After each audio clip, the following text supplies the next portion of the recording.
Hello and welcome to DOZ Monologues, hosted by Oniru. DOZ Monologues, also known as DOZ Chronicles Audio Stories, aims to educate, inspire and drive societal change. All stories are written and narrated by Oniru, and all rights are reserved, including the right of reproduction in whole or in part in any form. This is episode 29, titled Stars, Peacocks and a Valentine. If you're listening on YouTube, please subscribe, like and share. Thank you. Stars, Peacocks and a Valentine. When I left Lagos for Akure to begin my National Youth Service, I never imagined my life would take a dramatic, romantic turn. I had always dreamt of a Cinderella fairy tale, the kind of love story one reads about or prays for. But given my circumstances, I could not have foreseen what was to come. I was just an ordinary girl from a lower middle class background.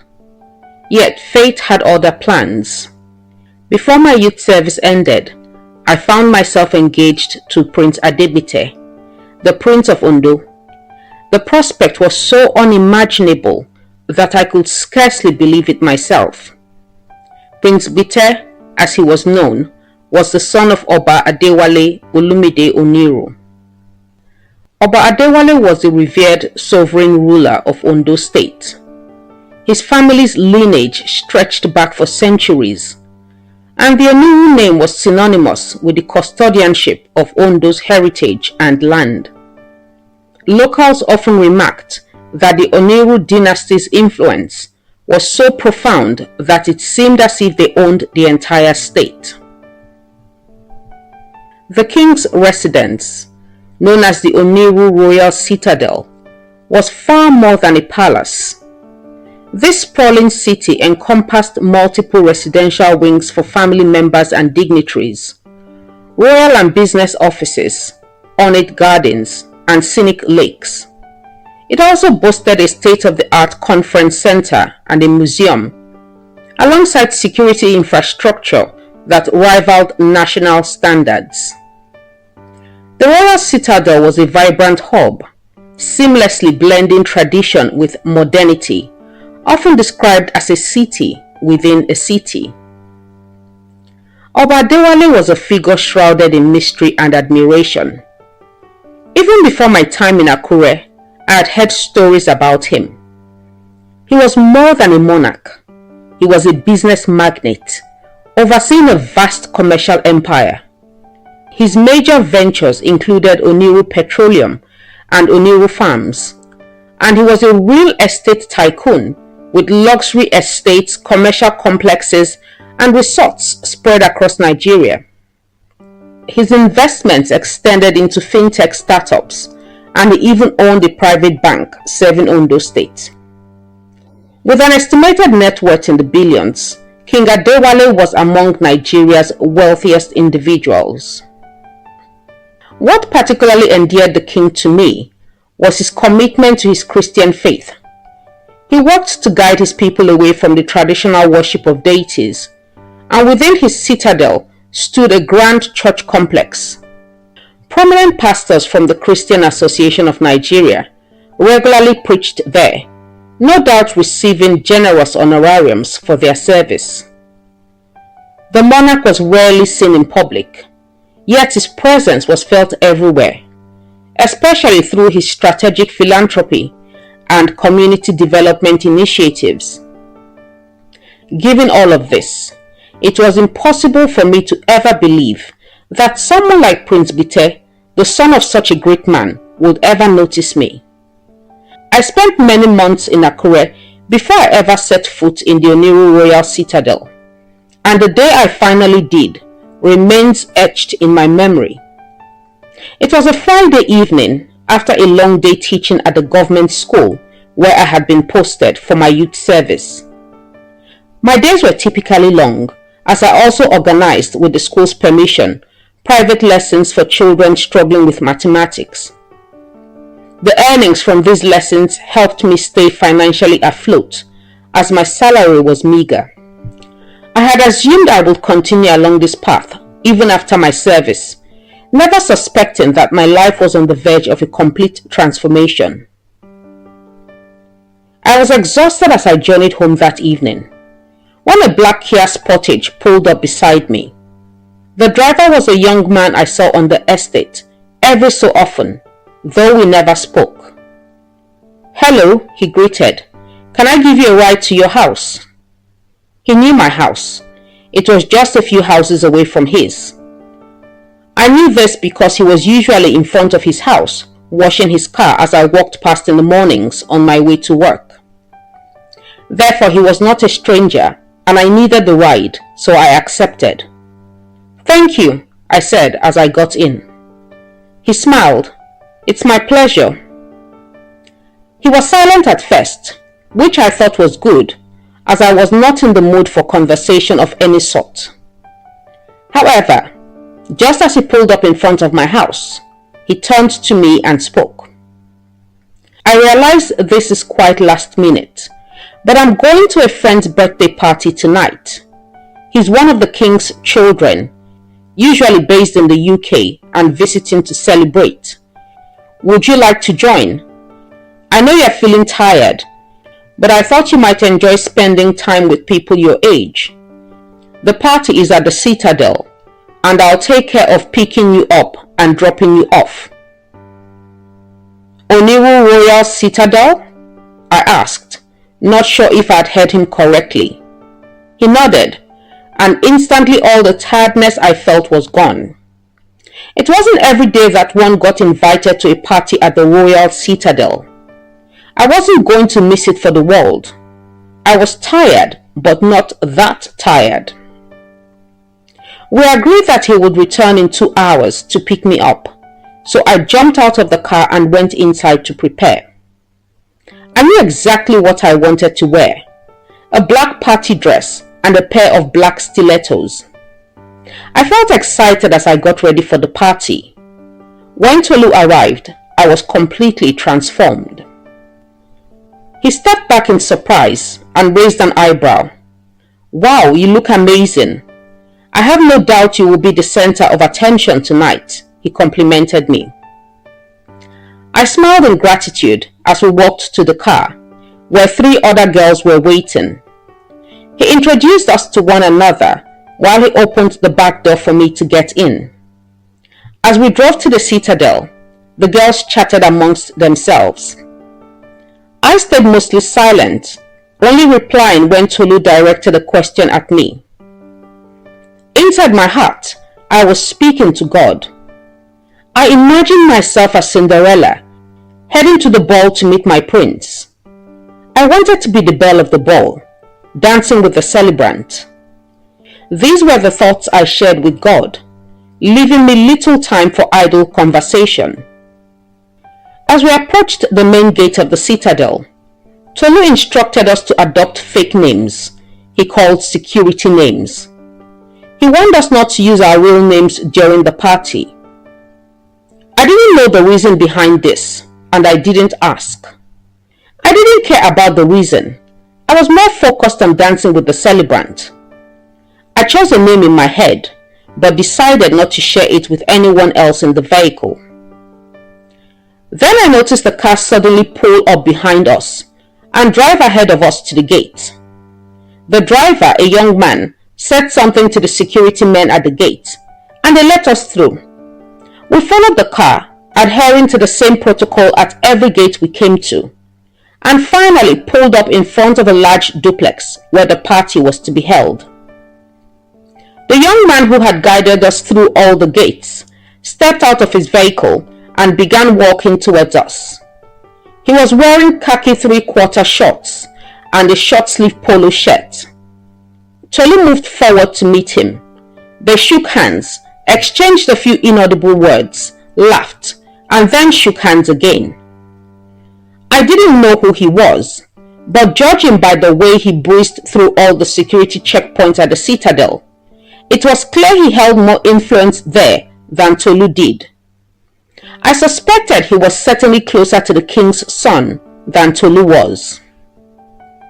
They chatted for a while, and then Tolu headed to the car and asked us to get out. I was the last to step out, and Tolu quickly introduced us. He mentioned his friend's name, which I gathered was Gbite, but he didn't tell Gbite our names. All he said was, "These are my friends and guests." Perhaps he wanted to keep our real names private or avoid mixing up our fake names. I'm not sure. However, this information seemed enough for Gbite. We were then led into the party, and I looked for a place to sit.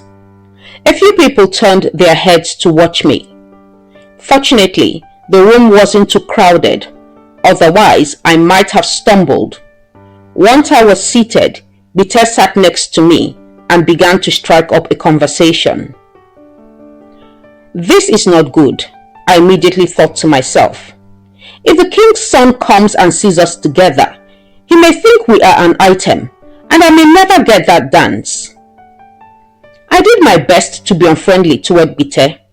I didn't want to be too harsh so he wouldn't get offended, but I aimed to be clear that I didn't want him around me. At first, he acted oblivious, but eventually he understood the message and went off to mingle with other guests. I let out a deep sigh of relief and thanked God for the situation. However, I began to wonder where the celebrant was and when he would finally make an appearance at his own party. Then someone entered and asked everyone to take their seats, for the king was on his way to join the party. I held my breath sharply. This was the moment I had been waiting for. Surely the celebrant would make an appearance now that his father was coming. There was an empty seat to my right, and as everyone hurriedly searched for a place to sit, Gbite grabbed that chair and sat down. I couldn't stop him, but to express my displeasure, I turned my body slightly away from him. Obadewale then appeared, accompanied by two of his sons. One looked too young to be Tolu's friend, so I focused my attention on the older one, convinced he was Tolu's friend, the celebrant, and the person I had been eager to meet. He was also the one I had been looking forward to dancing with. I kept my eyes fixed on him and did not hear a word the king said, until he asked, "Where is the birthday boy, by the way?" What kind of question is that? I wondered. He is standing next to you. You came in together, did you not? As I was lost in my thoughts in response to the king's question, Gbite stepped forward, moving toward the king. I chuckled and muttered under my breath, "Look at this foolish boy. Just because he is close to the king's son and has some influence in the royal citadel, he thinks he is the birthday boy the king is referring to. Security will stop him in a minute." However, nothing of the sort happened. Instead, as he approached, I saw Oba Adewale smile and open his arms wide. "Oh, there he is," he said, and they embraced amidst cheers from everyone. Well, everyone except me. I felt like a complete fool. How could I have been so blind? Just then, they both turned towards me, and I was startled by the family resemblance. How could I have missed that? I thought. "Oh, Ola, you really messed up this time," I said to myself, and I was relieved when we were all asked to take our seats again, as I didn't trust my legs to continue supporting me. The king spoke to us for a few minutes, expressing his gratitude for our attendance. He then turned to Gbite and said, "I'm sure the birthday boy would like to start the festivities. There are many lovely girls here, so choose one and kick things off." I watched, my heart racing, as Gbite walked straight towards me once again. Perhaps I still had a chance, I thought. Perhaps I had not completely blown it with him. I knew he liked me. I could tell he was attracted to me. He had not been able to leave my side thus far, and now he was coming towards me. Surely he was coming to choose me for the dance. I was convinced that he was staring at me, and everyone in the room seemed to be watching as Gbite approached. Our eyes met for less than a second before he turned to the girl on my left and extended his hand to her. As she followed him to the dance floor, I wanted the ground to open up and swallow me. I felt incredibly embarrassed. He had done that on purpose. I could see it in his eyes. He didn't care about her. He just wanted to pay me back for how I had treated him. At that moment, the party lost all its charm for me. I politely declined other requests to dance and set out in search of Tolu. I had become tired again. My head ached, as did my heart and every part of my body. I wanted to crawl into bed and cry my eyes out. I was glad I would never have to see anyone in this crowd again. I put the incident behind me and moved on with my life. Then 3 months later, in February of the following year, Tolu suddenly showed up at my workplace, right in the staff room. I had avoided him like the plague after that night when I was humiliated, and rather than walk past the front of his house, I had taken a different route to and from work. "Hello Tolu, how are you?" I asked, trying to hide my surprise. Before he could answer, I added, "What brings you here?" He didn't respond right away. He just smiled and took a seat. "Oh yes, please sit down," I said breathlessly as I also sat down. Fortunately, he didn't mention anything about Gbite's party or the fact that he hadn't seen me in months. We spoke like old friends catching up, and the visit ended with him inviting me to a cocktail party at Oniru farmhouse later that night. Oniru farmhouse belonged to the king. It was a massive mansion on the vast Oniru farms estate, used for various social events including retreats. I accepted the invitation. The part of me that had not stopped thinking of Gbite hoped that just maybe I would see him again. Also, it was the eve of Valentine's Day, and I had no Valentine, so I might as well go out and enjoy the company of high society. Later that evening, I dressed carefully in a red dress with a halter neck top and a flared skirt and black stiletto-heeled sandals. I wanted to look my best, just in case I ran into Gbite at the party. Tolu had not mentioned anything about him during our conversation, and I didn't ask, so I couldn't say for sure that he would be at this party.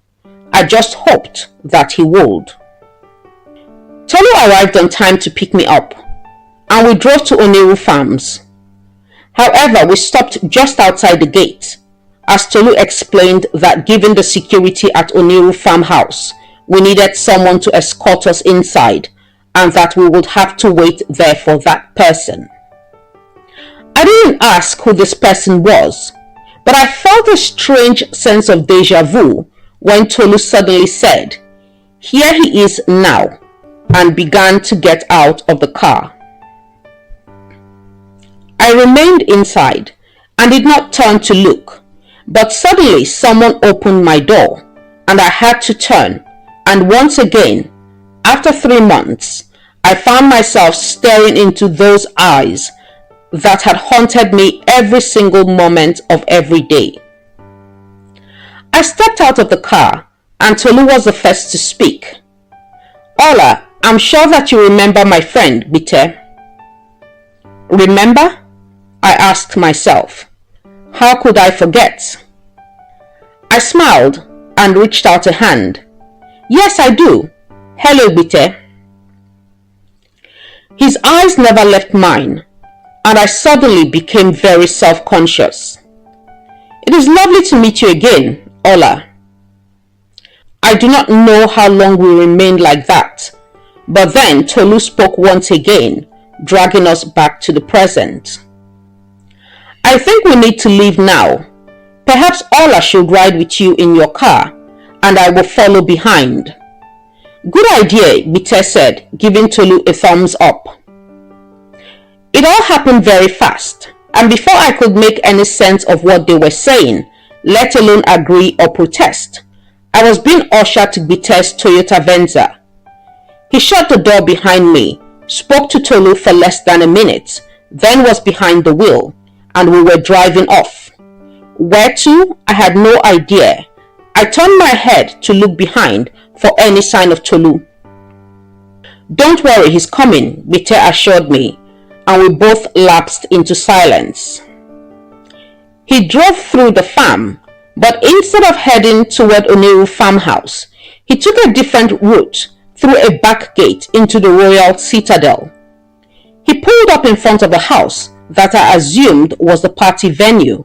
I couldn't help but wonder why Tolu had led me to believe that the party was at Oniru farmhouse. He never mentioned it would be at the Citadel. Why were we at the Citadel? Where was Tolu? I turned around to look for him again, and this time my eyes met Gbite's. I could see some guilt, but I wasn't sure what to make of it. He let his head fall into his hands, a deep sigh escaping his lips. He's not coming, he's gone home.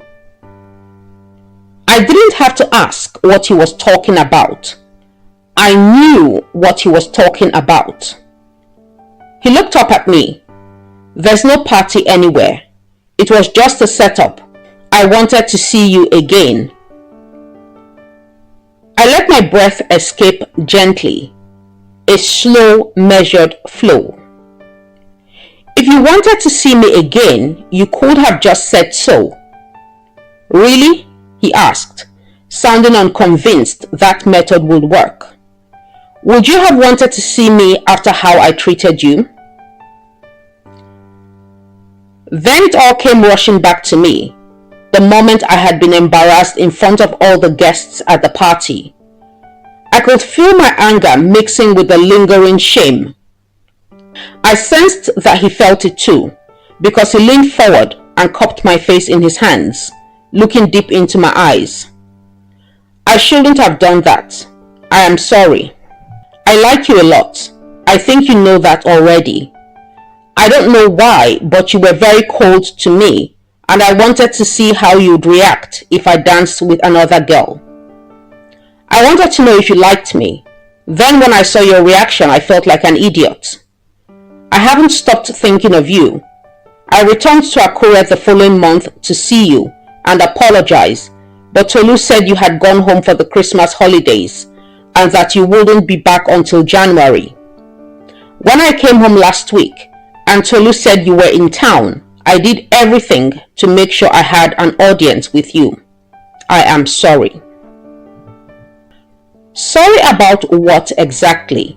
I asked, wanting clarity. Are you sorry that you humiliated me in front of your guests? Or are you sorry that you colluded with Tolu to lie to me and deceive me? I attempted to give him one of my stern looks, but it didn't have the intended effect. Instead, I ended up looking like a clown at a circus. He opened his mouth to speak, but then burst out laughing. I couldn't help but join in, despite myself. Both, he replied, before his laughter faded. Gently taking my face in his hands again, he said, I'm sorry I embarrassed you. I'm sorry for lying and misleading you.